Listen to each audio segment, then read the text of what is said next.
Hey everybody, Shane Presley here, Rock Paper Podcast. Thank you for checking out another brand new episode of the show. Today's features singer-songwriter Joe Schaefer.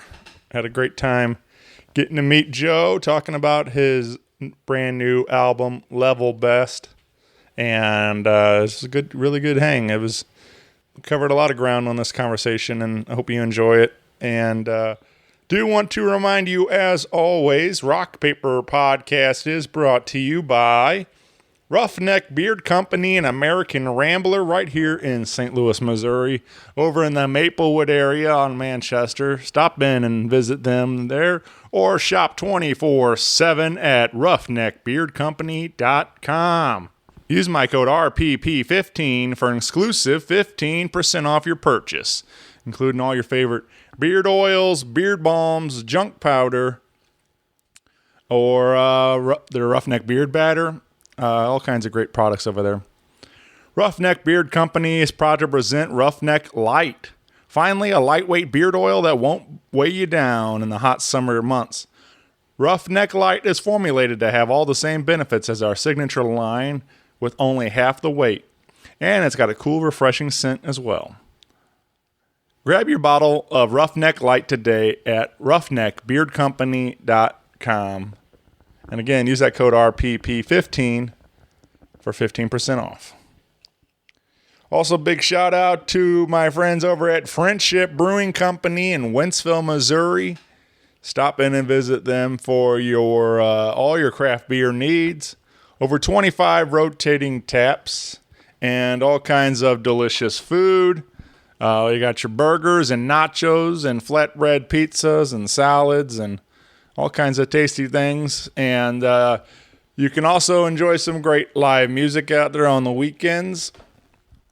Coming up for your Labor Day weekend entertainment, you can catch Friday, September 2nd, Denver Wade Trent returns. Saturday, September 3rd, Mickey Scott. And on Sunday, September 4th, Denver Wade Trent returns again. Double dose again this weekend for him. So come on out and grab a burger, a beer, and enjoy the patio and have a great time at Friendship Brewing Company in Wentzville, Missouri. Find all the information at friendshipbrewingcompany.com. You can find their concert calendar, their beer menu, and food menu. And be sure to tell them Shane sent you. All right, that is it for me, everybody. If you need me, of course, you can always find me at rockpaperpodcast.com. Hit me up on the socials. Email me at rockpaperpodcast@gmail.com. I would love to hear from you. And with that out of the way, sit back, relax, enjoy a brand new episode with Joe Schaefer. Podcast is kind of like it's like a radio show that's not on the radio. It's on the internet. Does that make sense? Uh-huh. Yeah, that's also like my mom. It makes it sound more confusing, doesn't it? It sounds like this. This is Joe Schaefer, and you are listening to Rock Paper Podcast with Shane Presley. Rock Paper Podcast. This is beat paper, paper covers rock. Rock beats, scissors, Shane covers non-stop. Never know what new kind of guests that he's got coming at you. Live and direct on the spot. Could be rock, folk, country, or hip-hop, jazz. All kind of folks that he has. Could be an artist or a comedian to make you laugh on the Rock Paper Podcast. double-decker fudge round, rolling round town. Shane coming at you live and direct from ground zero. He's your hero, he's your bestie. Rock Paper Podcast with Shane Presley.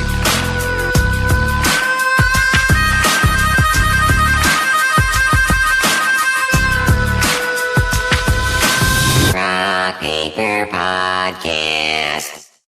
Hey everybody, Shane Presley here, Rock Paper Podcast, coming to you from St. Louis, Missouri, hanging out today with Joe Schaefer. Welcome to the show.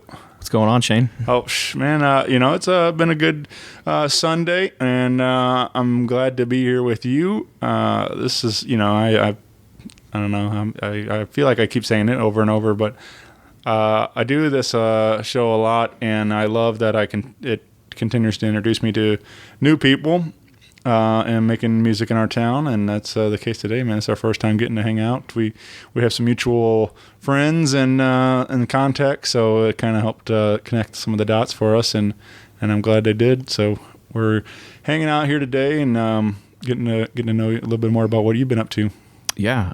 Well, first of all, thank you so much for having me on here.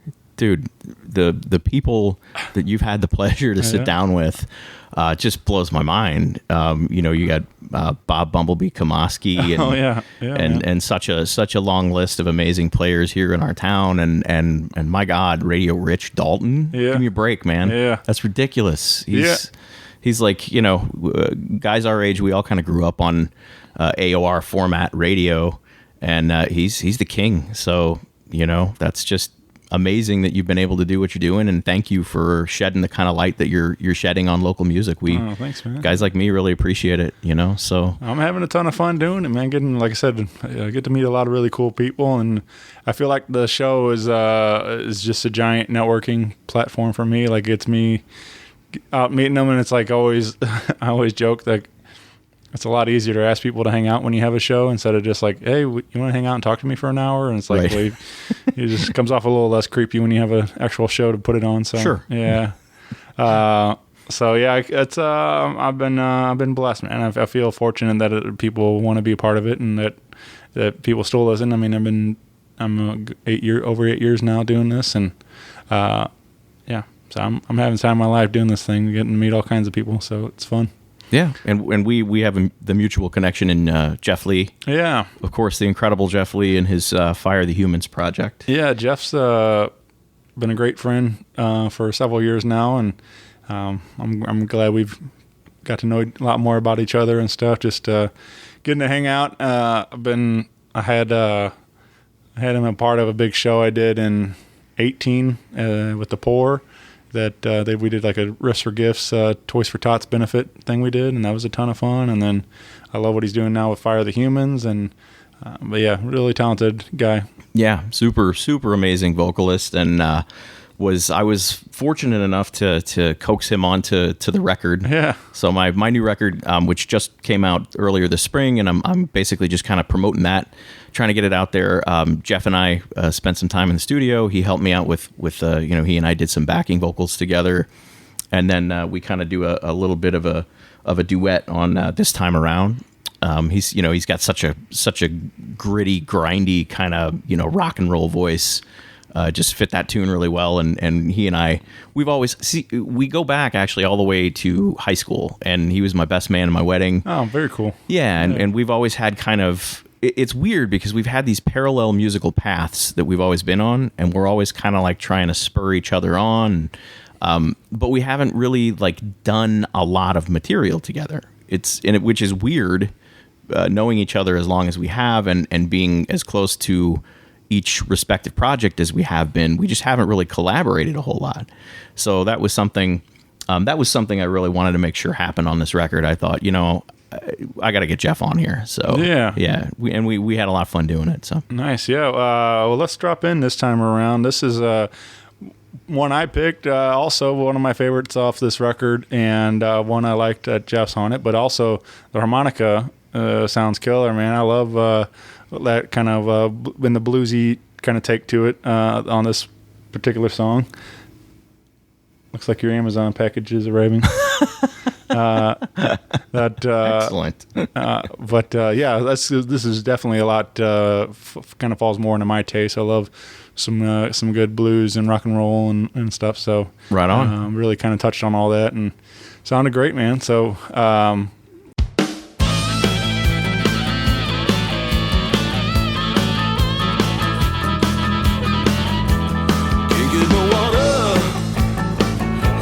Well run dry. Won't be no sunshine from the midnight sky. You ain't making no fire if you won't chop wood. Won't take it for nothing, even if I could. 'Cause we got a long, long way to go. No, but when we get it right, this time around.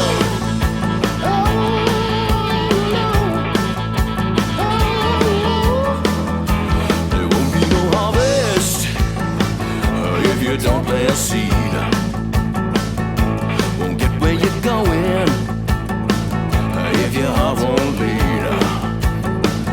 Well, you think you like Buddha in a great old ease, but you was born like the rest of Lord, down on your knees. 'Cause we got a long, long way to go. No, but when we get it right, you know, this time around.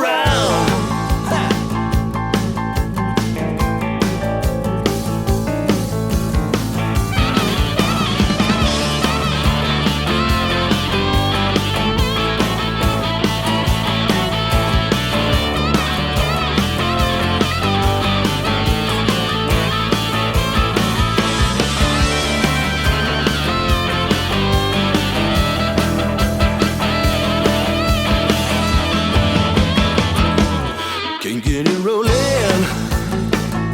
if you got no wheel. Can't shake 'em down now if you got no feel. You ain't hitting the signal, turning water to wine.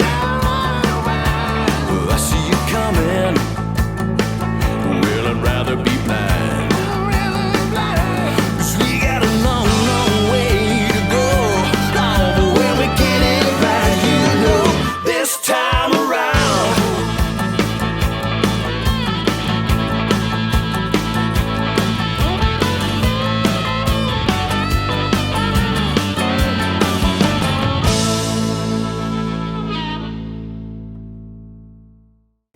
Are you on harmonica or who's Yes. playing? Yeah, nice. That's me. Yeah, Nice, man. and that's one of my big passions for sure is the blues harp. Love Yeah. it. Oh yeah. And I'll tell you like kind of how that got started. I started playing harmonica when I was probably 12, maybe something like that. My dad that actually this kind of ties back to the song that I'm going to play today as well. My dad was an antique collector, is an antique collector, and he would always bring home crates full of vinyl. Like he'd just buy them, no clue what was in them. Mm-hmm. And it was one of my great thrills when he would bring those home. I'd spend several hours in the basement just going through them and just throwing them on and listening to them. So I came upon a record by a guy named Sonny Boy Williamson, who is, for me, the king of all blues harmonica players. Yeah. He's the guy. And it just hit me like a ton of bricks. Like I sat there and it just melted my brain. I'm like, I have to know how to do this. So it was like the dead of August and it was 100 and whatever. And I jumped on my bike and rode several miles to the music store and bought a harmonica that afternoon. I'm like, I've got to figure this out. And I came back home and, you know, pretty much for the next several weeks, I spun the rest of the grooves completely off that record, Right. trying to figure out how to get it to sound the way that he did. And that was kind of where that started. And I really love doing it, man. Yeah. I mean, paid off, man. It definitely sounded great on this recording, and I'm excited to hear more of it. And because I'm a sucker for some good harmonica stuff too. My dad, I don't know, I guess he kind of got me into it. He played a little bit. It's just I don't know, kind of jammed with bands. He never really had a band that he played with, but like he would kind of whatever, if it was like a jam night or kind of thing or whatever. So he would just, but he played some blues stuff. He played in some bluegrass kind of things, and just, you know, enjoyed sitting in with some different bands every now and then, but yeah, so I've always kind of had this been drawn to some harmonica and stuff. So Right on. yeah, but Sonny Boy, that's a good start though, for sure. Like especially as a young boy, like kind of discovering those records like that. That's one of my favorite things, and about music is like that. These, you know, it's timeless. All this stuff lives on for, you know, it's like especially in the vinyl format, that to get to preserve this audio and these you know, memories that come with it and stuff. Getting to have that connection with your dad and everything, and my dad gave me, like I held on to a bunch of his records. I think I ended up getting them back to him for right now, but I held on to him for a long time, and that's the same thing. It's like you get to really like kind of learn about somebody from their records, like what they're into. That's you true. know, so it's like, and so I remember a lot of like Skinner and ZZ Top and a lot of the Southern Allman Brothers and all this like Southern rock stuff. That was a real big part of my youth and some of my early taste in music, and still love all this stuff. And Oh yeah. so it's cool to hear that your dad kind of helped introduce you to that at a young age, and getting to learn all this great music. Absolutely. Yeah, some of those album covers kind of get burned into your head too. Yeah. The artwork, like anything that had like moving pieces on it, like the Zeppelin 3 cover Yeah. that had the little spinning wheel on the right hand side you could move, and then the pictures would change in the cutout. Like that was so mystical to Yeah. me. Like I do love that. Like, fast forward to today, there's still so many greats putting out vinyl. Vinyl made a huge resurgence in the last couple of years, and but that's one of my favorite things to see, like how people personalize it. Whether even from the record itself, with I have a couple with different patterns, like blood splatter patterns or whatever, these different things. And I remember I was part of a pre-order thing with Rival Sons on their last record, or not last one, a couple before, but it was like you basically could personalize it like almost a one of a kind of potentially. It was like you could all different colors, all these different patterns, and all whatever you wanted, and so I thought That's really that was cool. Really, it was a fun be a part of the process as it is going, as like. And that they gave you so many options. Like, that's what I thought was really neat. Like, a lot of people, like, maybe there's just like 2 or 3 or something sometimes, but like you said, you could basically pick whatever pattern and whatever color you wanted. And then I bought the I said Blood. I bought the Django Unchained soundtrack. Oh yeah, And nice. it's on vinyl, and it's blood filled, and there was blood spinning all over the place inside the record. And No, that's somebody that knows his way around a soundtrack. Yeah. Quentin Tarantino. Oh yeah, for sure. Yeah. You Yeah, can never go wrong with one of his soundtracks. Yeah. Oh yeah. Yeah. And it's one thing I do appreciate. Like he always introduces me to some really cool stuff that I've never heard, and that's always a lot of fun to get through those movies and soundtracks. That's the name of the game, man. That keeps you moving on to the next thing. Yeah.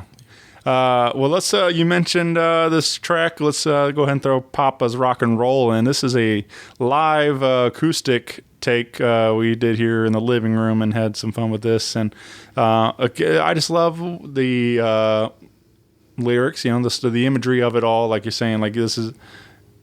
You paint the picture pretty well earlier. Just like I said, it being introduced to your dad's records, and and I feel like that's something that a lot of people can relate to, and for me it was the same thing. I told you my story. It's like it's just fun to imagine going back and being introduced to those records. And I always, and personally, I feel like that's always been a big thing for me, like something I think about. Like I enjoyed that moment with my dad, and I look forward to someday be able to pass on my records to my kids, and and hopefully they'll be singing this song, and so it's that whole thing that rite of passage kind of thing, just like Pass the torch. Yeah, for sure. Yeah. So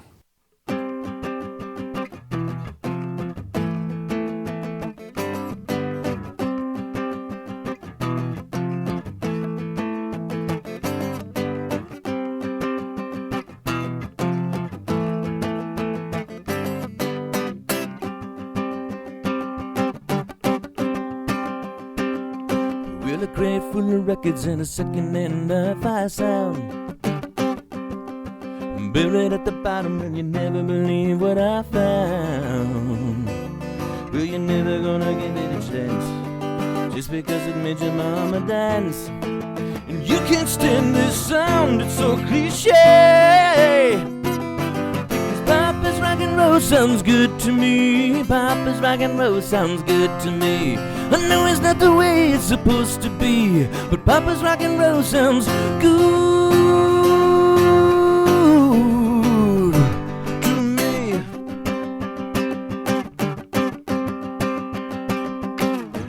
next generation, then you're really gonna break a new ground. It's the same old story and the wheel keeps rolling around. You can never outrun the past. Time is gonna get you at last. Miss alone, just play out on and on. Because Papa's rock and roll sounds good to me. Papa's rock and roll sounds good to me. I know it's not the way it's supposed to be, but Papa's rock and roll sounds good to me.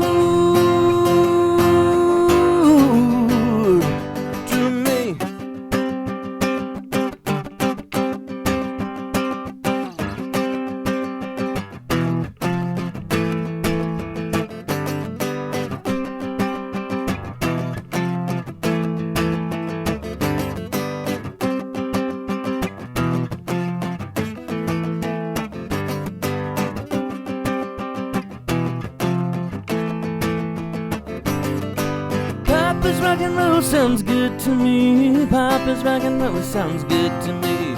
Papa's rock and roll sounds good to me. Papa's rock and roll sounds good to me. Papa's rock and roll sounds good to me. Papa's rock and roll sounds good to me. I know it's not the way it's supposed to be, but Papa's rock and roll sounds good to me.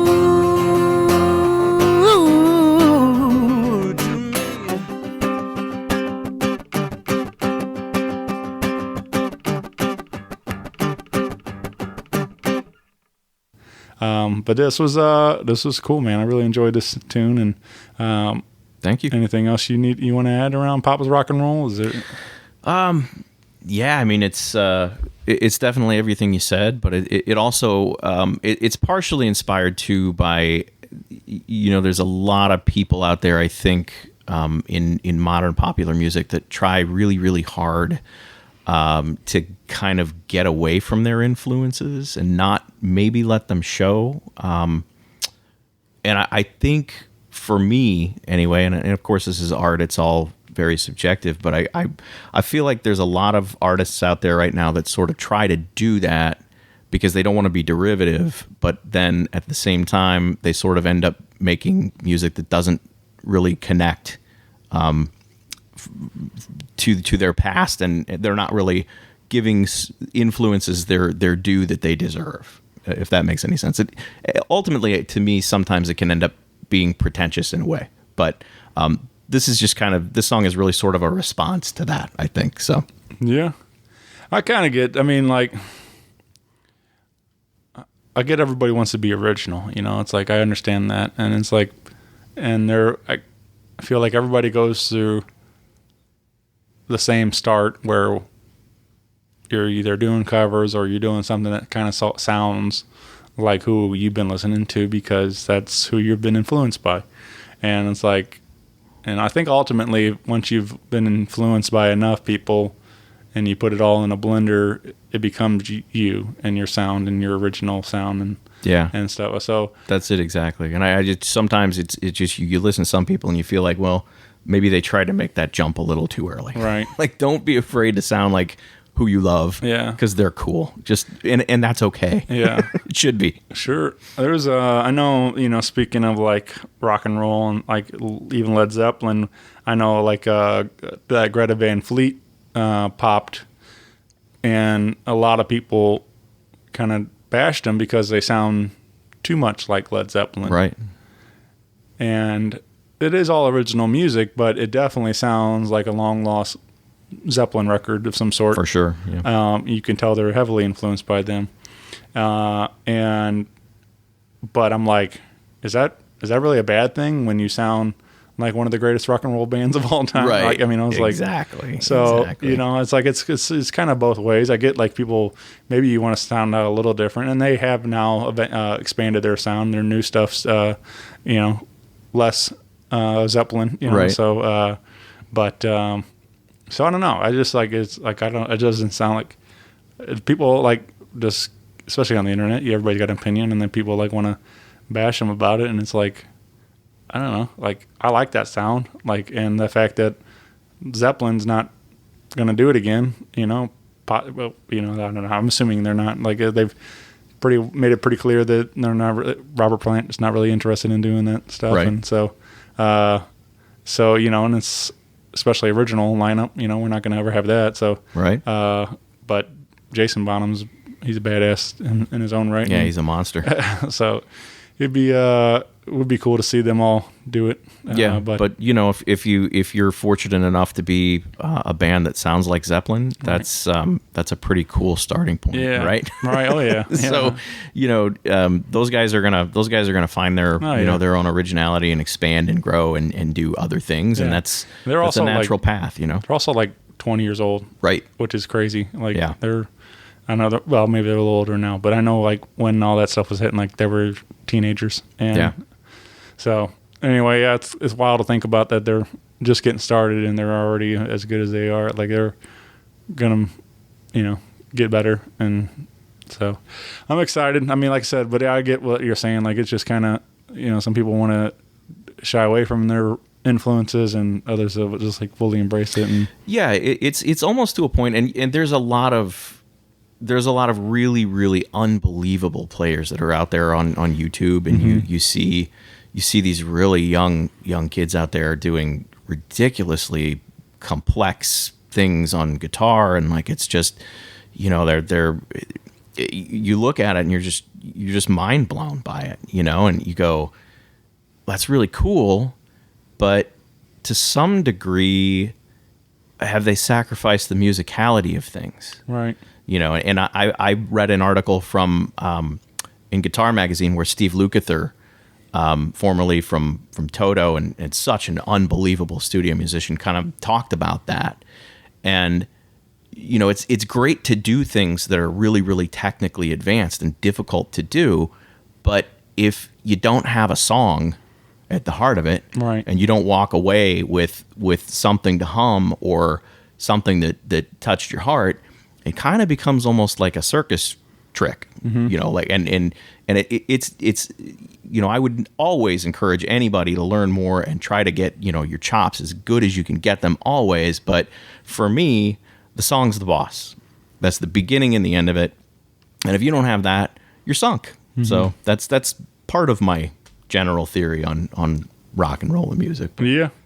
Yeah, I'm with you, man. I feel like, your big guitar solos and whatever, all this stuff is like, it's all cool. It's sounds great as a finished product, but if you strip all that away and you strip it down to just a guitar and a vocal and, you can pull it off with like that, that's when, you got something, you got that, the essentials of the bare bones of a great song and stuff. Like I said, it's all melody, it's all lyrics and stuff with that hook and then all you build it up from there, and where you can make it this big thing. So yeah, but yeah, that's it exactly. I'm a fan of like just a great song and a great lyric, and so yeah, like I said, I was telling you a little bit about it, but I used to, for like 3 years I did this showcase, and it was just like that's essentially it. It's like I'm just a sucker for live acoustic stuff, and I doing it on this show or the showcase and everything else. I just enjoy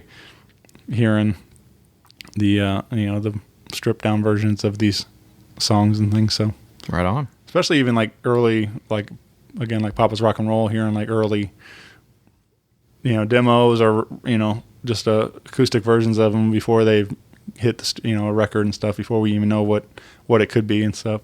Right. I enjoy that too. Right. Being involved in that process as this is like built up and things. So yeah, it's fun, and that for me, that's where it always begins, is with that acoustic guitar and pen and paper. And I know a lot of people use their phones and things to capture lyrics, but for me, I still need a pen and paper. Yeah. But yeah, it's all about that feel. It's got to have something. It's got to have heart to it. It's got to have emotions in it. It's got to, otherwise you just, like I said, if you're not, there's nothing to grab onto. That, just it's just showing off it eventually. Like it just right. So right. But yeah, man. Well, so I don't know. Being like in like I don't really know a lot about you. Like, cause it was I know we kind of jumped right in talking about the music and stuff, but take me back. Like, where's it all get started for you? St. Louis always been home for you? Yeah. Born and bred. Belleville, actually, Belleville guy. And the early musical endeavors over there, we used to play at a place called the 313, and I had a band together when we were about 18 called Toast and Jam, and we were, as the name would imply, we were pretty jammy. Yeah, like there was a very healthy Grateful Dead thing happening at that time around town. I mean, there still is, obviously. There's always going to be a market for that because it's cool, but I don't know if that's like just a St. Louis thing or what. I don't know if every city has their like community like that, I'm sure, but like I feel like St. Louis probably has more like Grateful Dead tribute bands than like probably anyway. Like probably. There's a lot of people heavily influenced by the Dead here in the area. So yeah. So we were kind of a part of that, and then another mutual connection, Jimmy Tebow. Yeah. Who you had on the show. We knew him pretty well, and he had a side project going called Kerosene Willie, late 90s thing that was popping about the same time we were, and we had the great pleasure to do a 2-night engagement at the legendary Mississippi Nights, and we opened up for Jimmy Tebow and Kerosene Willie. And that was really fun. House was full, and just to be in that room and on that stage and play there was really, really cool. And I had a little funny story about Jimmy too. When we were setting up, I've got this little tiny crate amp that's got like one, I think it's maybe a 10-inch speaker in it or whatever, and it's just like my harmonica amp. It's a little tube amp in its crate, and I was setting that up on stage, and Jimmy he just like freaked out about that amp. He's like, oh my God. He's like, whose amp is this? I'm like, it's mine. And he's like, dude, I know the guy that designed this amp, because Crate used to be built in St. Louis. Yeah. Those amps were. He's like, I know the guy that designed this thing. He's like, this amp is legendary. I'm like, oh, that's cool, man. Yeah. Jimmy, he's another guy I've just like been lucky enough to become friendly with over the years now, and we did that one on that podcast, and like I don't know, I was really enjoy. That was one I just hit record on, like I sat back just and let him go. Yeah, he's got a lot of stories, and it was just and he knew exactly what people wanted to hear and everything else, and just went ahead and shared a lot of great stories, and like that was just a fun day, just like to sit back and listen. And he's a cool guy to listen to and to talk to for sure. But I mean, really getting going right out of high school, playing with that band, and at a certain point, I kind of stepped away from it. I really respect and like that kind of music, but I felt at a certain point, my style was kind of developing into something else, something that was a little bit more, a lot of my songs are between like 2.5 and 3 minutes. And like, I really kind of wanted to get to a point where I could perform songcraft within that kind of space, you know what I mean? And have a lot of dynamics and movement in the songs. And, so, I did a lot of solo playing just around town. It's always been something that has been in my life. Like there's never not been a time that I wasn't working on something, and the songs keep coming.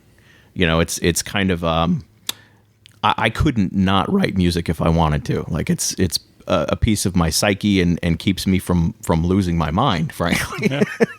So were you writing originals in Toast and Jam and stuff then too? Yeah. It was it was a collaborative thing, right. But I was bringing some solo stuff to it that we would do. So yeah, I mean we had some things that were really, we knew that were just kind of collaborative, open-ended jam things, right.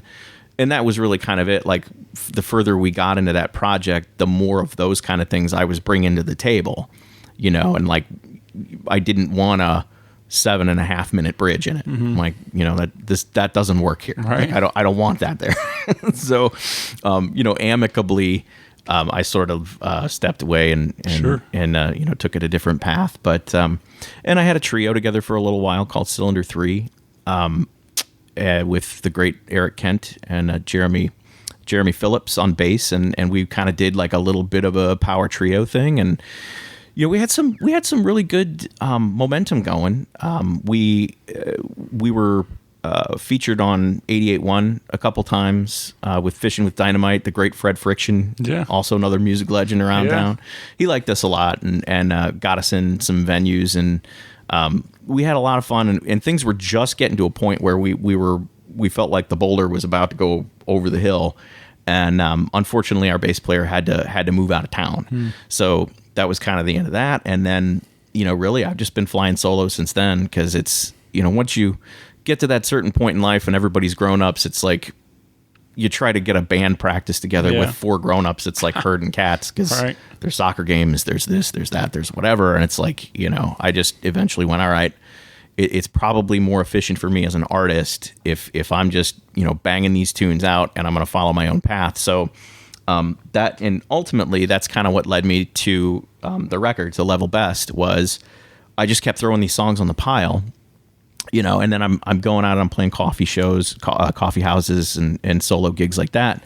And I'm I just listening to what I was doing. I'm like, this stuff really does need to be fleshed out. Like, there needs to be players around me, because I can hear things with the songs that other people can't, because it's just me solo. I'm like, I have other ideas for this stuff. So I really just kind of filtered through and picked out what I felt were my 11 best at the time, hence the title, Level Best.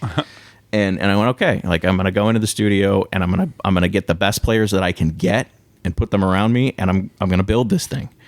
And I spent the better part of 3 years putting this together.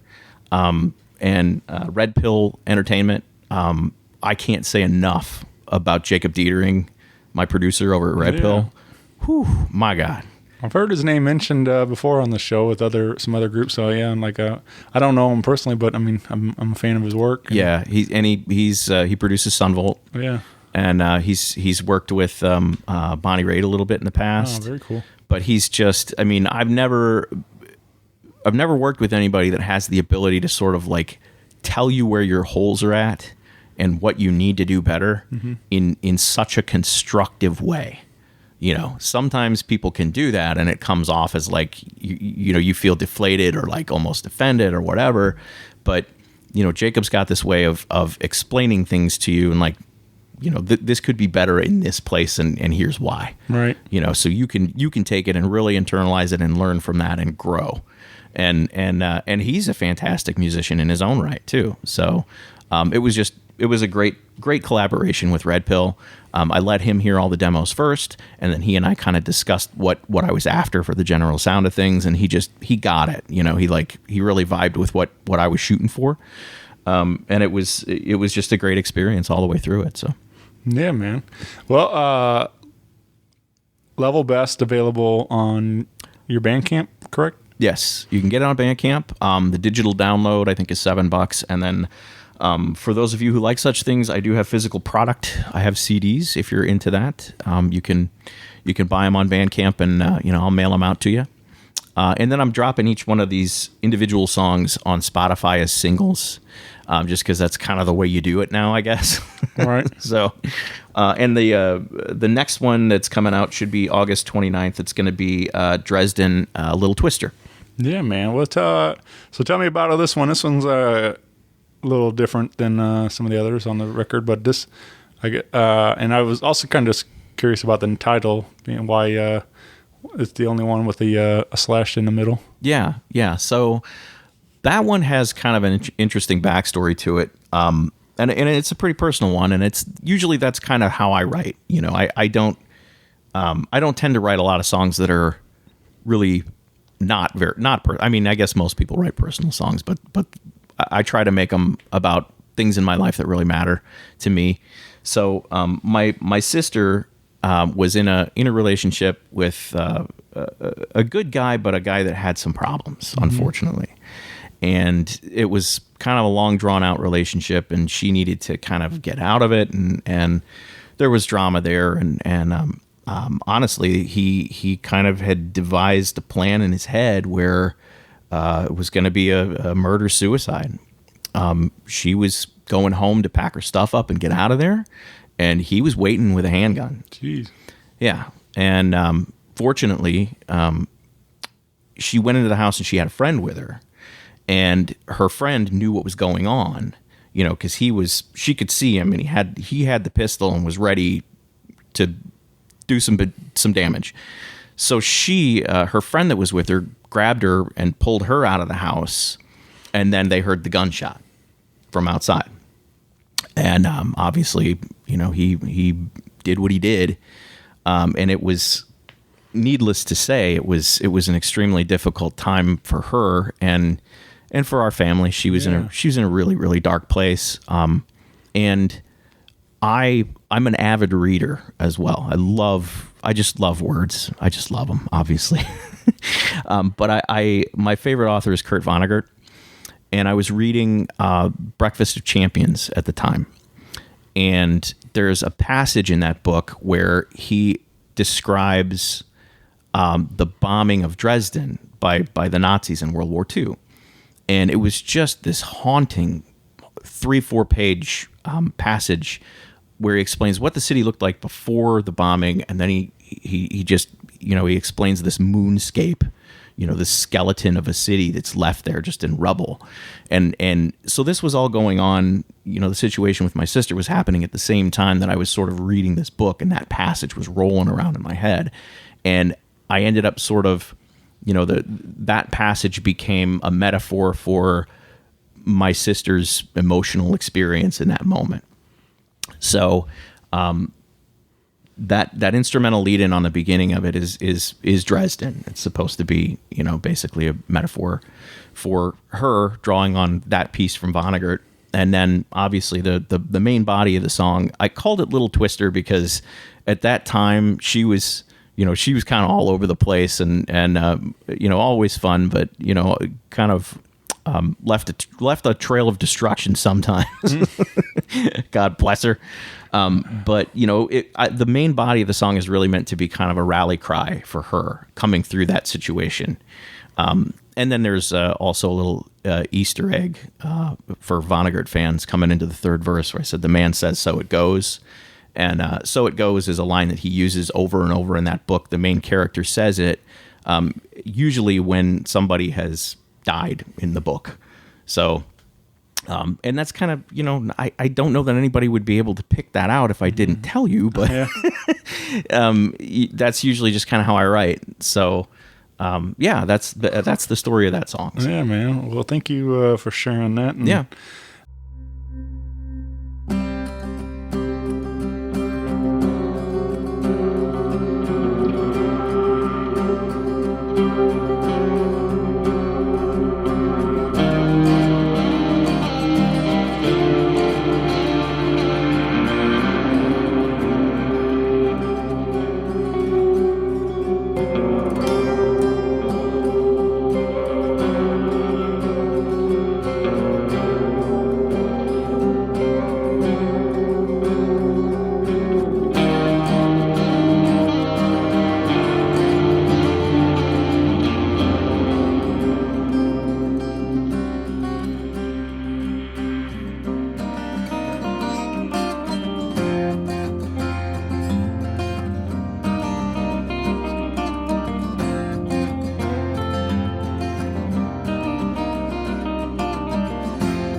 isn't that so hard to begin?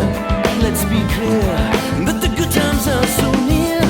And it's true, baby blue, not you, 'cause you will cry enough.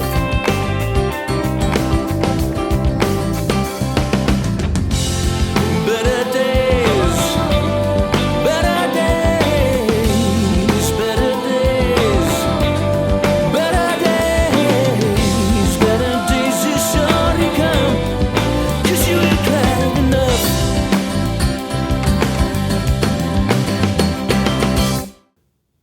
I like that there's a lot of the personal stuff that, obviously everybody writes from I think it's probably the best stuff writes from a personal place like that and stuff, but it stinks to hear that it was pretty tough one there to. Yeah, it was a tough time. Yeah. But what I try to do is I try to take scenarios like that and then understand that everybody's dealing with something in their life, so there are always translatable messages in those moments that everybody can lean on, and the hook in that song, you've cried enough, I'm pretty sure we all have. Yeah.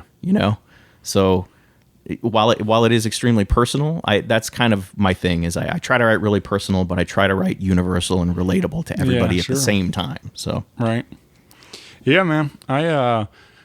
It's for me as a fan and as just a listener when I hear some of these songs and I don't even know always the story behind it, but sometimes I just gravitate to certain songs.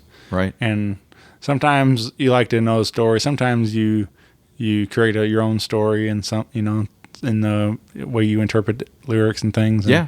And but I don't know. There's one for me. There's a guy, Tyler Childers, that I became a big fan of. At first, I really didn't get it. Like, I don't know, something about his voice just kind of I just didn't click at the first listen. Mm-hmm. But I kept hearing his name, and I ended up giving a revisit, and then I really focused in on the lyrics, and that's when everything fell into place.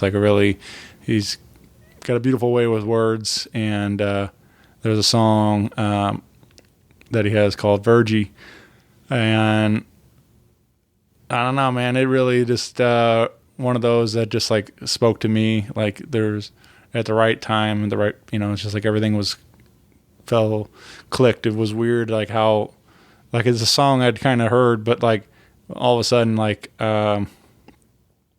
so my mom got sick and had brain cancer in June of 2019. I'm sorry to hear that, man. Yeah, it was obviously incredibly difficult, and she passed in December of 2019, and but there was sorry, man. Yeah, thanks, man. It was there was lyrics, there's words in those lyrics where he's and I don't know, just paint the picture exactly what me and my brother were going through, and where there's even a line where she says, boys be good or something. And it was and just kind of, it just felt like they were carrying her up to the mountains to rest and stuff, and kind of thing. It was just all this was right at the end of my mom's life, and I was just damn, man, it just wrecked me when I first heard it. And it says, it's I don't know.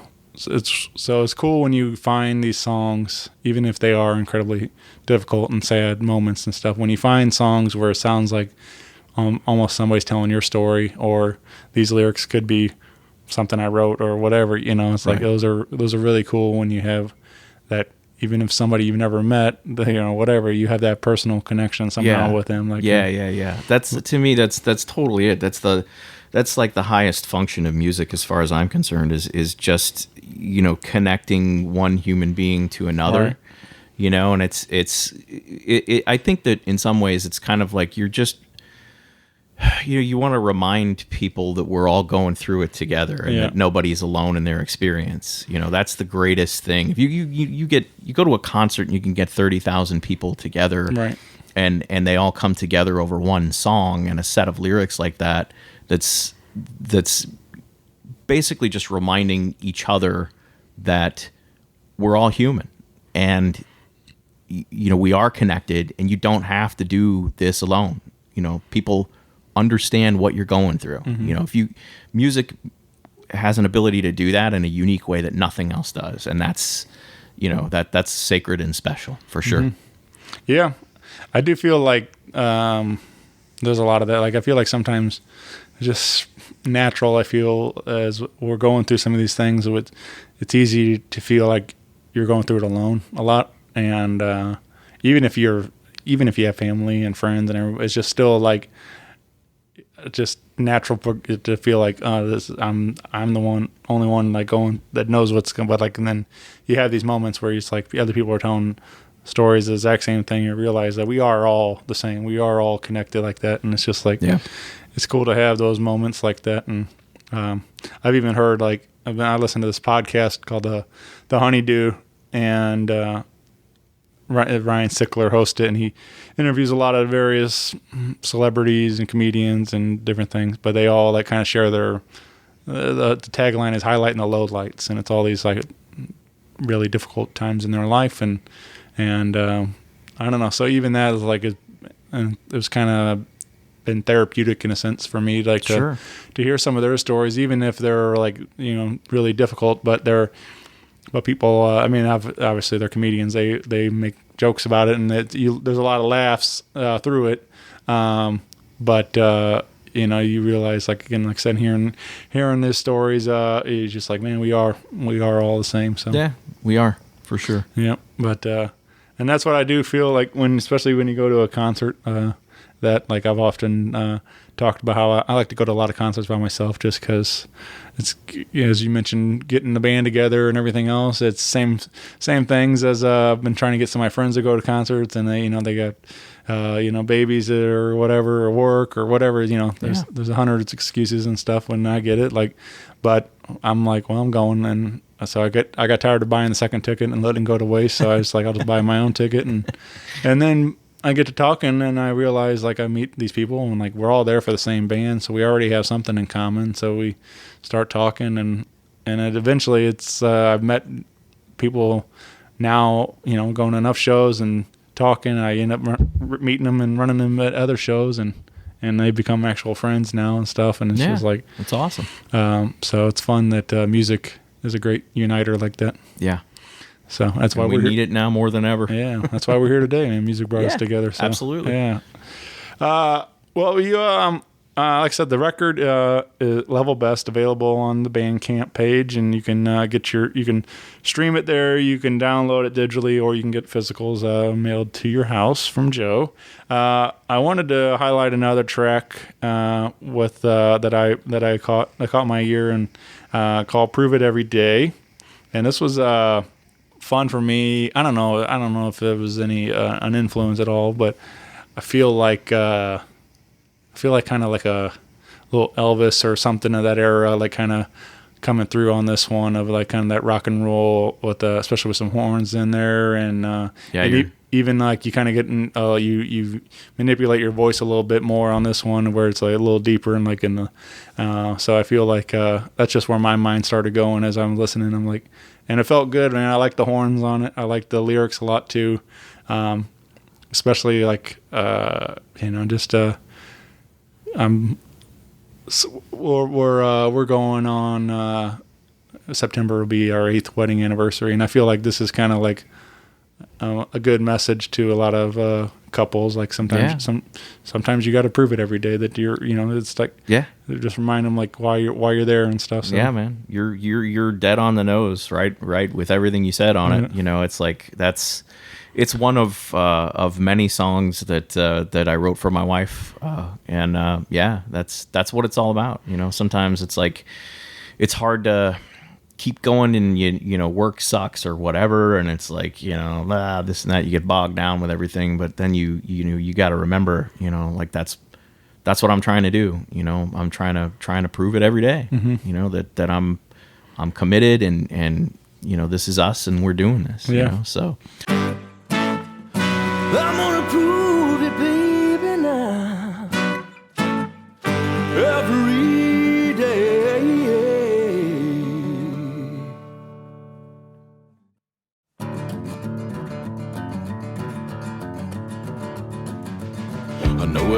darling. When I met you, down my love. But our life together, baby, the only thing I'm thinking of.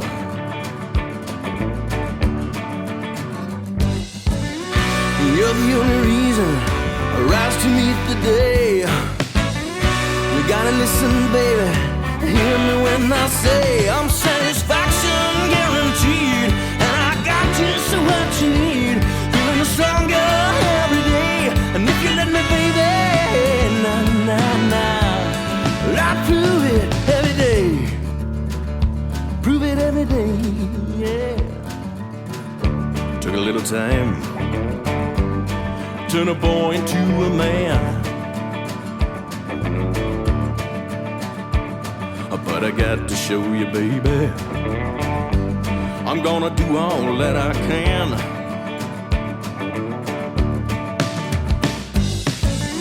To bring it home, show you how I feel. Said you can count on me, baby, 'cause I'm your driving wheel. And I'm satisfaction guaranteed, and I got just what you need, feeling stronger every day. And if you let me, baby, I'm gonna prove it every day. Yes, I will. Oh, I got to prove it every day. I'm gonna do it, baby. Ooh, I got to prove it every day. Yes, I will. Oh, yeah.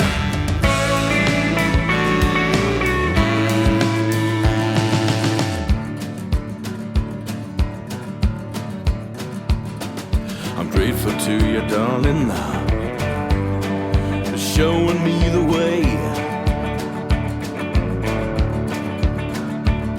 Well, the sun is shining on us. It's gonna be a better day.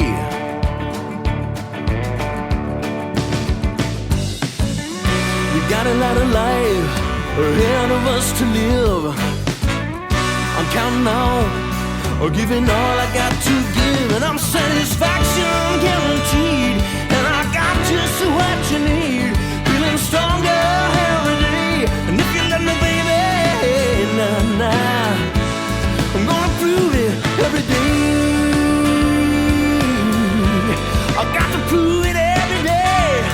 Oh, baby.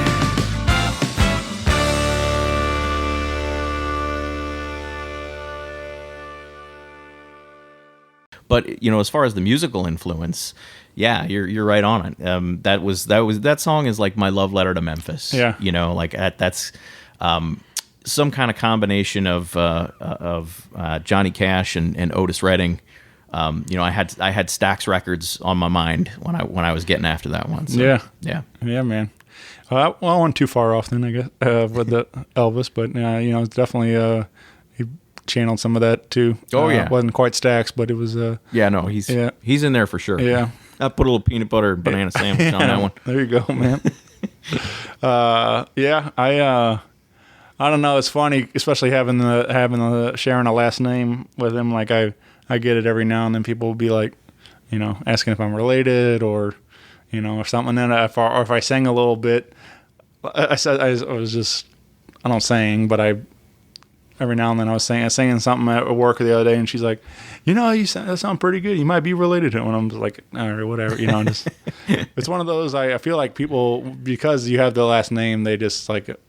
Once I hear it, like, oh yeah, you kind of look like him or whatever. I'm like, I don't think I look like him. But once you hear the name, then it's like, you know, that just immediately the association comes up and stuff. So sure. But it is kind of fun to think about, though. I don't think my aunt did break it down for me. Like, she's all about the family tree lineage and stuff, and she's got it all 23andMe and yeah. So I think we are like, I don't know what, fifth cousin something. I don't know, whatever it is. It's pretty far off, but right. It's she had it like, she told me the whole thing. Like, there was like two or three, I think 3 brothers come from Europe, and one is my side of the family, and the other brother is Elvis's side of the or something. So I don't know. Somewhere in there. Yeah, Huh? it was. So yeah, I mean, it's cool to know that we are somewhere down there, but it's just like, again, it's like I always joke that I'm not close enough to get any of the money, so it's like, Right. I'm not even like a free trip to Graceland right, or anything, right? Yeah, I did go to Graceland once, but not for free. We had to pay to get in, but Yeah, we did too. yeah, Unfortunately. so I'm like, don't you know who I am? We're fifth cousins, and yeah.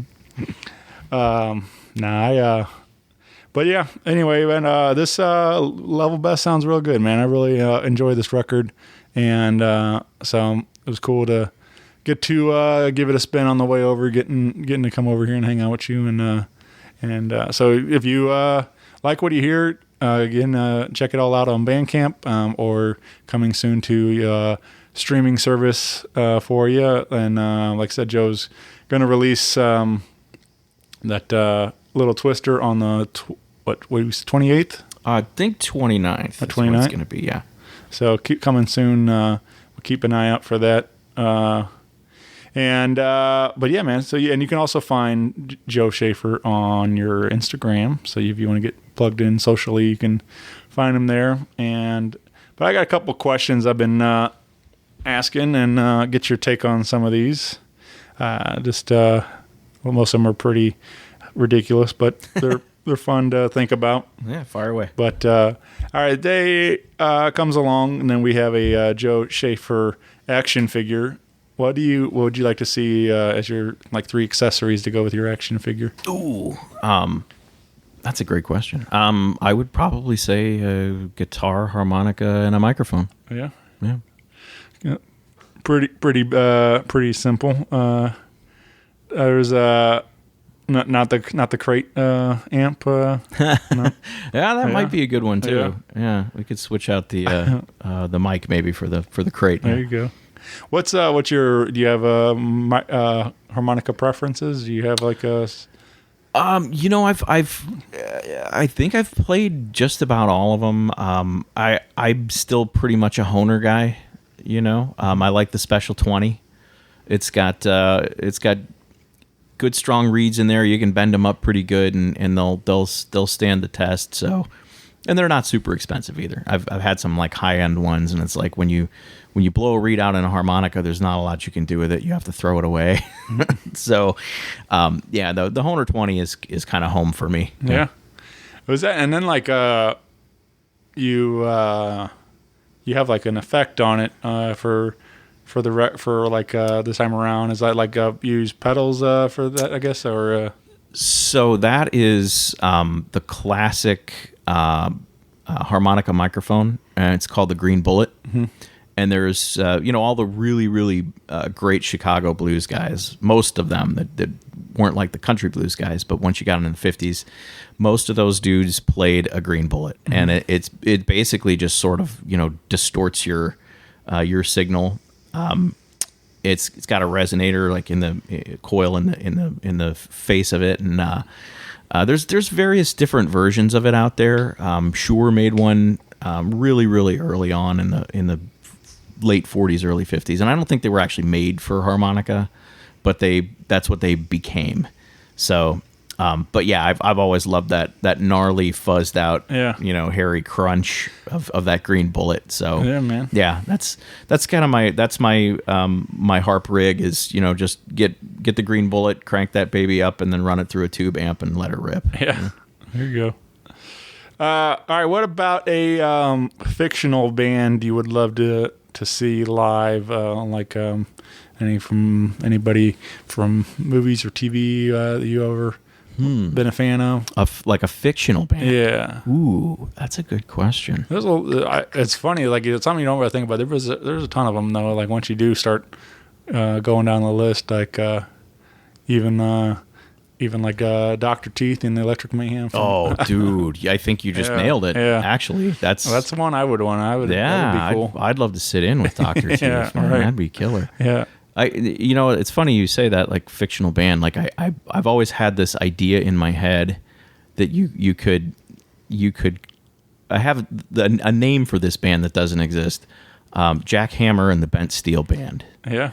But the joke would be that every time you played out, that Jack Hammer could never make the show. Right. Like, you would just be the Ben Steele band, and you just have to apologize for him. Jack can't make it tonight. Really sorry, whatever's going on with him. There'd be something different every gig. Sure. But you'd never actually see Jack Hammer. Yeah. And that way, you're not responsible if people don't like you. Yeah. It's like, this is all Jack stuff. It's not, I didn't, we just play this is his set list. It's not mine. Yeah. So you take it up with Jack. So, Yeah. That'd be pretty good. It'd be fun to see all the different creative ways why Jack couldn't be there. Yeah. You could write a whole narrative around that guy. Yeah. The legend of Jack Hammer. Right. I feel like there's a lot of that, there was like a period there where we were doing those like Chuck Norris jokes, like like just that kind of thing. It's like, and just like you just build up the legend of Jack Hammer, like just keeps getting. He would be like a Bill Brasky yeah, character. Right. Yeah, exactly. Yeah. I just think that would be fun. All right. Speaking of movies and TV, is there and you've maybe even books since you said you like to read a lot?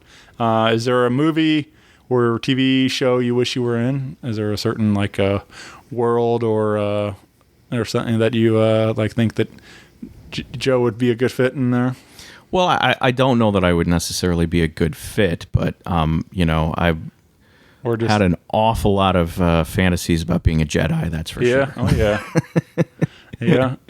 So yeah, that would be my universe for sure if I could be in one. Right. Yeah, I just think there's something fun to think about. These obviously that's a big one. Yeah. I got one for you. Yeah. I know you're interviewing me. I'm not supposed to be asking you questions, but I like this one. If someone was going to play you in a movie, who would that be? Sure. That's actually one of my on the list. I asked. You have that on there? Yeah. Nice. I don't know, man, because that's it's a weird thing. I feel like there's like certain people that I kind of look alike, but I don't know. I'm not entirely sure. I feel like maybe like a guy like a Seth Rogen or something. I can see that. Maybe that size. He might be able to, do that, something like that. I don't know. I feel like there's a couple guys around like my build that could probably fit the physical attributes. But yeah, I think you're on the money there with Seth Rogen. He's got a deeper voice too, and could. So maybe that's the one. Yeah, I feel like we're probably close in age too, so that would, but I guess it depends on what era we're talking about. When there might be a couple different Shanes. Maybe you could just get a bunch of different people to play different parts of me, the different parts of my life. Right. Yeah. Like the Bob Dylan movie. Right. Yeah. Yeah. Which was awesome. Yeah. I think that's kind of fun. It was always a fun take to see like stuff like that. Like just who is it? We all have different. We all like all these different layers, especially Dylan. I mean, he's got a lot of different versions of him. So, yeah. I think that was called "I'm Not There," wasn't it? I think that was the title of that. That was fantastic. Man. Yeah. Yeah, man. Let's see. Do you do any celebrity impressions? No. Hardly ever. I don't know what you're talking about. Yeah. I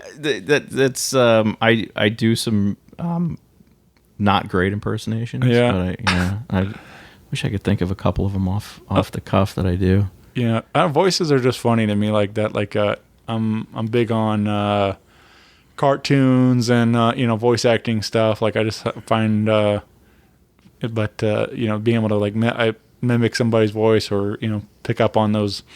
I feel like I could like those, that you have your staple kind of character voice that you got your, whether it's Walken or Schwarzenegger or what, right. There's some of those pretty standard ones, and then but to actually pick up on like the essence of something, like where you start really like finding those like little things that they say. Those are some of my favorite impressions, like when they, some people really have a keen ear for it. And I did think of one. Yeah. and it's kind of a weird one. Like, I don't know of anybody that really does it, but let's see if you can figure out what this is. All right. Whoa, Doc! What the hell's a gigawatt? Yeah, it's Marty McFly. Man. Yeah. Fruit, please. That I listen to. There's another podcast I listen to a lot. Fly on the Wall. Okay. David Spade and Dana Carvey. Right. And they talk a lot of SNL stories, and Spade actually does a pretty solid Michael J. Fox. Oh, does he? I'll have to check that out. And it, but yeah, it's basically just Marty McFly voices, lines and stuff. So, but yeah, it's a good show if you get if you're into that stuff. I mean, I'll check it out. They've had all kinds of greats on there, but it's fun. I really enjoy those SNL stories in that era. From the especially there with those guys. Like they're just that was my big introduction. Was all the Farley, Spade, Sandler, that era. And that's the good stuff. Yeah, so I was a big fan of that, all those guys, and then continue to watch the show. But I've since done my homework and learned all about the other years with Belushi and Aykroyd and all this stuff. So, but yeah, it's fun to I've had a couple of different people, like even Tom Hanks, like who's not a cast member, but he's been a huge part of the show as a host and stuff too. So right, it's fun to hear those stories. All right, what about going back to music? What about a dream duet or collaboration? Is there a certain somebody you'd like to get in the studio with or write a song with or anything like that? Yeah, that's so hard. Besides Jeff Lee? Yeah. Boy, can I give like a 1A and a 1B? Yeah, we can do whatever. So I mean, it's a dream. We can. I would probably have to say 1A for me would be Elvis Costello, and I would probably have to give the 1B to Jeff Lynne from ELO, frontman from ELO. I just adore that guy's his voice, the songwriting and the production style. It's hard to explain how good that is. Yeah, he's a guy like I didn't I kind of missed all of it. I'm born '85, so like it's stuff I had to learn afterwards. But and ELO is like one of those groups that like you kind of all these songs, even though they're not like all mega hits or whatever, like it's kind of thing. So like my buddy Jeff's been doing a ELO tribute here in town, and Mr. Brightside, and they recreate all this stuff live. They got string section and horns and all keys and stuff, whatever. Like or maybe not horns, but keys and synthesizer stuff, and like. But anyway, just like a nice big band, and they recreate the sound live, and it's really cool. But like when you're going through like a 2-hour set list of all the ELO, you're like, oh yeah, I know this one. Yeah, I know this one. They just keep coming. Yeah, it's like right. So then you realize like, yeah, they really were awesome. Yeah. Oh yeah. But he's again, like as I went on to continue to research some of his stuff, learning a little more. I'm like, yeah, he's got quite the impressive catalog, and that music that he was able to create and stuff is, it definitely has like his own stamp on it. It's all, it's definitely a Jeff Lynne sound. You know it immediately when you hear it. That's for sure. Mm. And I was lucky enough to see them a couple years back in Chicago when he was touring ELO, Jeff Lynne's ELO. Yeah. And that just blew my mind. Like it's so far exceeded my expectations. And then the cherry on the cake was the opener was a band called Dawes. Do you know Dawes? I know. I mean, I've seen their name, but I don't know a whole lot about them. My goodness, so good. Like Taylor Goldsmith, who is the frontman for that band. To me, I think if you're going to talk about, and obviously, I'm influenced by a lot of older musicians, but if you're going to talk about anybody that's been active in writing in the last 20 years, for me, Taylor Goldsmith is the best. Like he's incredible in the whole deal, lyrics, the melodies, the way the songs are produced, everything. Dawes is just a fantastic band. Yeah, I'll have to go do some work and check it out. What is it about Elvis? Is that is that Elvis Costello? That Yes. is that just introduced to his writing or the music, or what's what do you really connect to? There's several things about him I think that I connect with. I had somebody explain him to me one time many years ago before I got into him as being some sort of a natural melodic extension of where the Beatles were headed.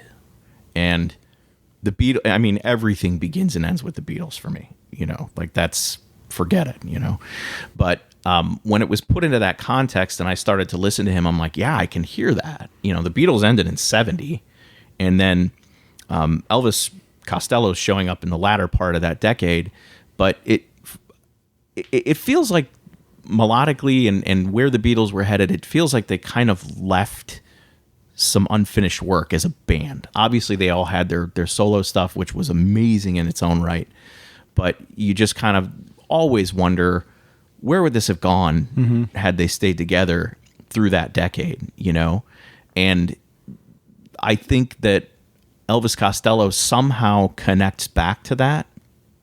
I don't know where or where that overlap is at, but it's in there somewhere. I think that and his collaboration with Paul McCartney later on, those two wrote a little bit together.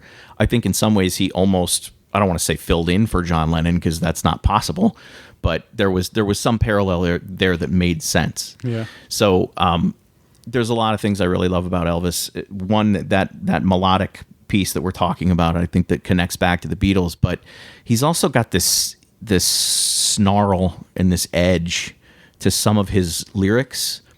And he's extremely witty and sardonic. And he can be tongue-in-cheek and funny in moments, and he manages to do a lot of things lyrically that other pop musicians just can't do. He gets into places, I think, emotionally, and taps into stuff that there's just not a lot of people. There's no one like him, So, and the other thing I kind of vibed with is that they joke among his peers and among his band about him being a lousy guitar player, which is obviously not true. Yeah. I think he's got some kind of nickname like Old Concrete Hands or something like that. Which, there are moments where I sort of vibe with that. I'm like, yeah, I get the fact that I'm not exactly playing like soaring leads, and there's reasons for that. So yeah, some of the way he approaches the instrument, Yeah. I think is similar to what I do. Like, it's more about the chordal composition and finding interesting chord combinations, much more so than it is the speed of the playing or the attack or the accuracy of any of that. And I can do some of that kind of thing, but it's like not really home base for me. I think it's again, it always goes back to that thing of the song is the boss, the overall picture of what you're trying to do emotionally in the tune is more important to me sometimes than how flashy the playing is. Right. And I think I kind of connect with Elvis on that level as well. Yeah, man. Very cool. I really don't know a ton of Elvis Costello stuff, so maybe I'll have to go do some homework there too. Yeah. And, start with My Aim Is True. Yeah. Like his first record, just start there. Okay. And the pieces will all fall in place. Yeah. I mentioned in Beatles, man, I was had to kind of bite my tongue the other day. I was at the grocery store, and I walked in on a conversation between the cashier and there was a girl helping her bag groceries, and they were kind of already had a conversation going on. These like three ladies there, and there was something, I don't know, some about boy bands or whatever, something kind of thing. And then I heard one of them say something about, she said, what about the Beatles? She's like, they were kind of like the first boy band thing. And I was like, and I was fine with that. But she goes, and the cashier says, like, she goes, yeah, I didn't really get the Beatles. I don't know. I was never understood. I was like, what? Like how do you just dismiss all their entire catalog like that? Like it's like even if you didn't care for the poppy stuff they started with, Right. Like I mean, like they've covered everything. There's all sorts of incredible music over there, and so I just don't understand how people just like dismiss like nope, I don't like the Beatles. Yeah, I can't even begin to understand that frame of reference. Right. So yeah, but hey, Yeah, to each his own. Right. So I was like, I really kind of wanted to like, get into it and like what does she like, what mix, but then I was like, it's not worth it right now. I'm like, just get my groceries and go. Yeah. But, yeah.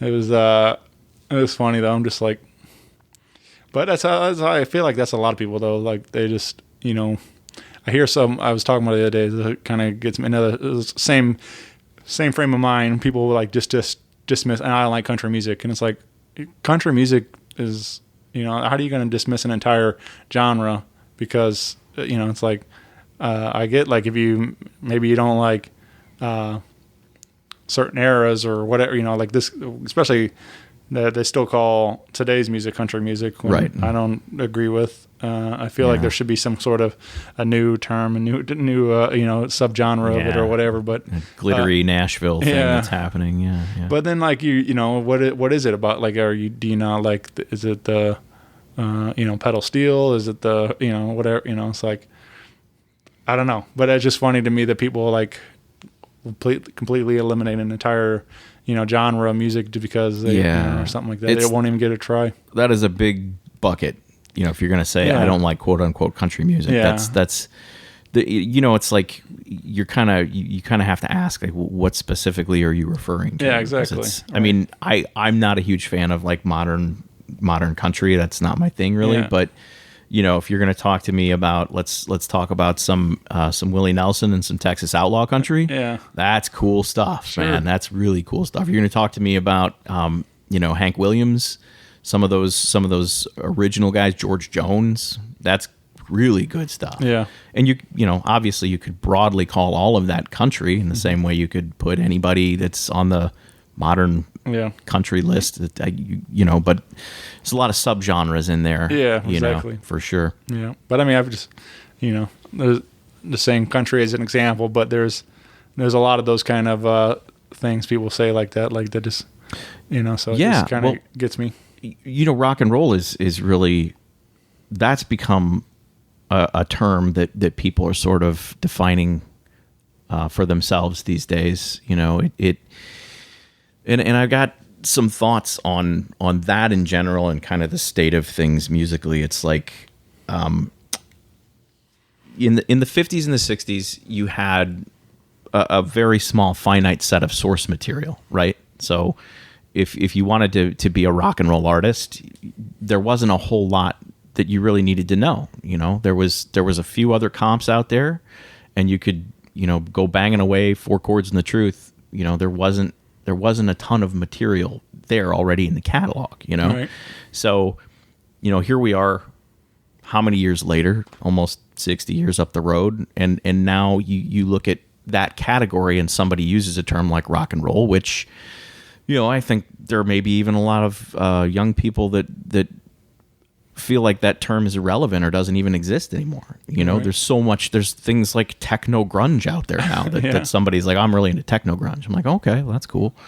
But, when you look at the vast breadth of material there is, starting from, Rocket 88, which is supposed to be the first rock and roll song in like whatever it was, 49 or 50, all the way up to now, there is a lot of stuff that's under that umbrella. Sure. I mean, and you hear people nowadays even use that term, and they'll say, oh, I like rock and roll.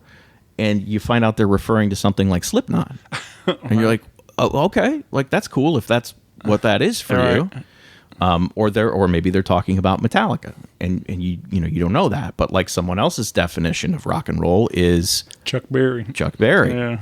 Right? So the thing for me is that there is so much material here. I really kind of feel like rock and roll has gotten into a place where it's similar to where jazz was in the 50s and the 60s when bebop was happening, because now you have 60 years worth of material to look at. you know, and jazz was that way at that point because you had traditional jazz, you know, like Dixieland things, and then you had like Club Do Hot and swing stuff like Django Reinhardt was doing, and then you had big band, and then you had bebop, and that was kind of happening that way. People at that time would say you like jazz, where you're like, okay, is that, are we talking about, right, you know, Django Reinhardt, or are we talking about Charlie Parker? Like they're really different things. But jazz still endures because there are collegiate programs out there that teach it, right? You can go and get your degree. You know, there's jazz at Lincoln Center. You know, it's become an academic thing. You know, rock and roll is in a place where there's that much material there, but if you really want to learn how to do it and do it well and get authentic with it and find your voice, there's a lot of material. There's a lot of homework that has to be done. You know, like you should figure out some Chuck Berry riffs. And then, you know, you're looking at, let's go into the 70s and then there's Steely Dan, and they have jazz influence. And then there's things that have reggae influence in them. And there's all these different little pieces in there. And it's really, really hard, I think, for anybody to, at 19 or 20 years old, to have sufficiently sat with all of this material and done enough homework on it and let the tea bag steep in the water enough to come up with a real artistic POV that sounds legit. Mm-hmm. You know, it's difficult. And because they don't teach it at a collegiate level. You know, there's no rock and roll program that you can go to. That means that the only way that this music survives is that it has to have banner bearers. It's got to have acolytes who believe in it fervently and want to go and track this information down and learn it. You know, you have to. I mean, I know that there are some people who would kind of say, well, that's not rock and roll at all. You know, rock and roll is plug it in, turn it up, and go. It's 4 chords, bang it out. Maybe. Mm-hmm. But for me, I think as an art form, it's developed beyond that now. It almost is an academic principle where you there are things you need to understand about it, and there are certain amounts of information that you need to take in order to come out with something that has validity and authenticity. And until you get to that point, you know, it's all just a little sketchy, you know? So I don't know that we're ever going to see a time again where there are, you know, 19, 20-year-old rock bands that get it the way that the Beatles got it, the way that the Who got it, you know, because those guys didn't have this breadth of information that they had to really break down and assimilate. You know, it was, their minds were pretty free and clear to run and do what they wanted. But, you know, as an art form, it's gotten really big. And, you know, that's just my feeling on it, is that I feel like there are people our age and maybe older who are maybe just now getting to a point where we've assimilated enough of it, and that it's been on the burner long enough. Right. It's been simmering like, you know, a pot of gumbo, and that the seasoning is getting right. You know, it just, to me, that just takes a really long time. It takes longer now than it ever has in the history of the art form. So, you know, it's, to me, I hope that we've got the right number of people out there who believe in it that way and want to pursue it as a discipline that way. Yeah. So, and that's I'm going to go off my soapbox now. I do feel like there's something to it all. Like, obviously there's been a big shift with music and, you know, to the streaming, and I just feel like music's become so disposable today. Like, your songs, hit songs, like, they get hot, they're on the charts or whatever, and they're gone. And then it's like people forget about them, kind of thing. Like, I mean, and then every now and then come back around, like, and they were like, oh yeah, like, you know, it's like, but we don't like, obviously we haven't seen it. We don't have the, you know, longevity of it all, but I'm saying, like, we still, how well celebrated stuff, like all these bands we mentioned, like these songs have been, we're still, people been singing these songs for 60 years and 70 years, whatever. And it's like, and there's something about that I don't know. They're just like, it's weaved into pop culture and everything else. Like, it's just a part of who we are now. And so I don't know. I don't know if that's ever going to happen again. Like, we're going to have that like kind of boom in music and rock and roll and everything again. But I don't know. Yeah, it's hard to know. And you're right. It's, the staying power of a lot of modern music just kind of isn't there. And it seems to me like it has quite a bit to do with, what we were talking about before. It's like sometimes there's just not enough meat on the bone. It doesn't connect with people on a personal enough level. And, it's, I think you just gotta do the homework and check your musical lineage. I kind of relate it to like a musical multiverse, like coming from albums and flipping over the record to see who wrote what. You would always see those names like M. Morganfield on there. Right. You're like, okay, who's that? So you go back and find that guy, and then you go back and you find Son House before him, and you go, okay, so now I'm not just listening to Jimmy Page's riff. I'm listening to Jimmy Page's riff seen through the eyes of Willie Dixon, seen through the eyes of Son House. Right. Now all three of these riffs, like this one led to that one, led to that one. Now you've got the ability to take that and make it your own. Right. You're not just imitating one person. You have the recipe there now, and you can play with it a little bit. So I just feel like there's a lot of stuff out there that lacks that now.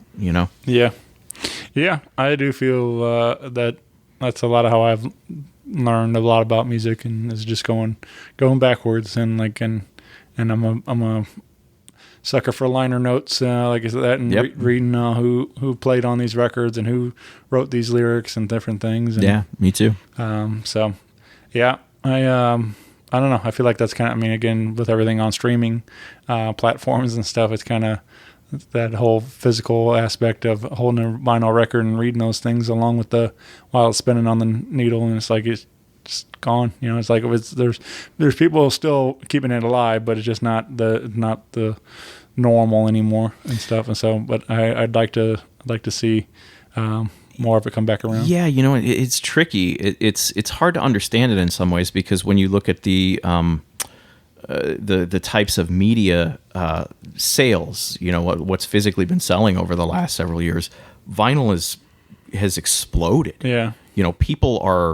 Everybody's buying vinyl. Mm-hmm. So it's like, it's interesting. There's an appetite. I really do believe that there is an appetite for it out there. The kind of music that we're talking about, the kind of rock and roll that we're talking about, but it's just in short supply. So I think anybody that figures that out and gets there and can just write a song that people want to turn up and put the windows down again. You know what I mean? Like, it's that moment that I'm after. Sure. It's like, you hear a lot of modern music and you listen to it and you're like, yeah, that's pretty good. But that moment where you go, yes, and you put the windows down and like crank it way up. Right. When was the last time you heard a new song that made you want to do that? I don't know. There's I don't know about that exact thing, but there's locally, there's a lot that I get really excited about. We have some really talented players around town. And that's true. I don't know, again, I don't know if it's so much as where I'm like, but there's a lot of it I still love, and I love cranking it up and getting, but yeah, I don't know. I get what you're saying. It's just like, but yeah, it's also like, I think that's what keeps me being a fan though, is like, and chasing that, like, it's like, because you do, like, you had these moments, whether it was, hit you young or as an adult and stuff, but like maybe these songs entered your life, or certain artists or whatever it is, and it's like, this is what I, this is what I love music for and stuff, and like you keep chasing that next thing, that high, like that whatever that those endorphins that and everything else, that so you're like constantly wanting that feeling again, and like what the next great new thing is and stuff. Right. So Right. that's what I love. Keeps me doing this show. Keeps me out going to concerts all the time, trying to and I always show up early to catch the openers because, like you said, You never you're know. seeing Dawes and everything else. You never know when you're going to discover something great like that and that you never knew before.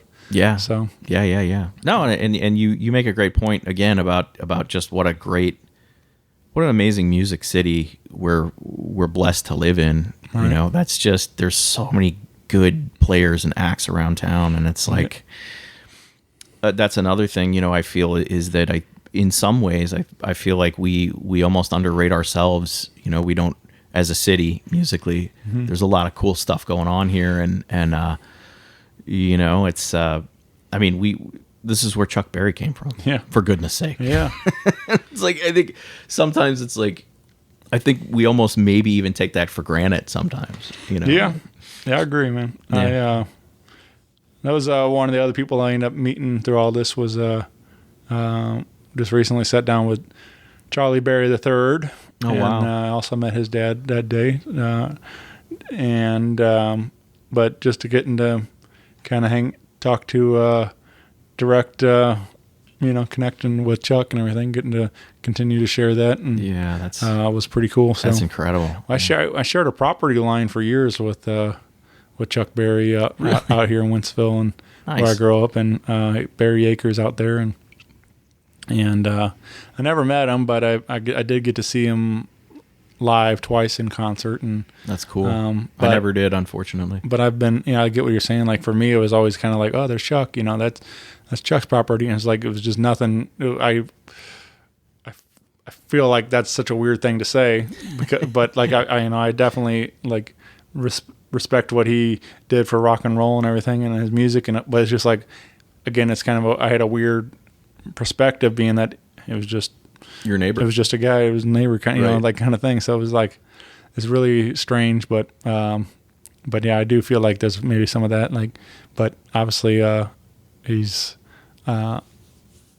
it'd be weird to think about without him, like what his impact on what is modern rock and roll and everything else, Right. everything we know. Right. I mean, it affected the whole planet. Yeah, people sure. in every continent, everywhere, Yeah. know him and love him. It's and it all started right here. Yeah. But I was actually playing out the night that we lost Chuck. Oh yeah. Yeah. That was my sound guy like stopped me in the middle of the set and like kind of put his phone up to me, and I saw the headline. I'm like, oh, dude. Yeah. And had the, I guess, kind of I had to be the bummer in the room that night, and I announced that to everybody. And but at the same time, it was kind of like, I don't know, I felt oddly honored to be able to be out and performing for some reason. Like when that happened, I Sure. felt like, okay, I'm getting a unique opportunity to honor him in a way that's I'm really proud of. So that was kind of a cool moment. Yeah. Yeah, I made it a point to I took my mother-in-law with me, and we went to see Chuck at Blueberry Hill, and it was realize you're seeing a living, breathing piece of rock and roll history right there. It's like even if it wasn't quite the show that I wanted to experience as a fan, but it was still. The fact that he was well into his 80s and he was still doing this was pretty remarkable. That so it was again being in the same room was a pretty wild experience. So Yeah. but yeah, well, Joe, it's been super cool, man. I'm really glad we got to do this today. I'm sure we could just keep talking rock and roll stories for a couple hours at least. But I'm really glad that we got to do this and you shared some of this with me. And again, find the record at Level Best available on the joeschaefer1.bandcamp.com. I think is the that's address, it. right? That's it. Yep. And you can find me on Spotify as well. There's a couple things up there that are not on the record, so you can check out a little bit of extra. And I'm hoping, depending on where we're at with if I kind of sell through the rest of the product. Well, I'd like to probably record a couple more tunes this year, and maybe see about doing a vinyl reissue with a couple extras on there towards the end of the year. But I'd love to record more and get stuff out there. Yeah, man. Yeah, hopefully we get Papa's Rock and Roll coming soon and everything else. So I'm excited to hear what's next for you. Right on. But yeah, man, thank you again, and I say we do this again soon, man. This was fun. Shane, it's been my pleasure. Thank you for having me, and I hope everybody enjoys the record. Thanks, Joe. Right on. Bye, everyone. Bye-bye.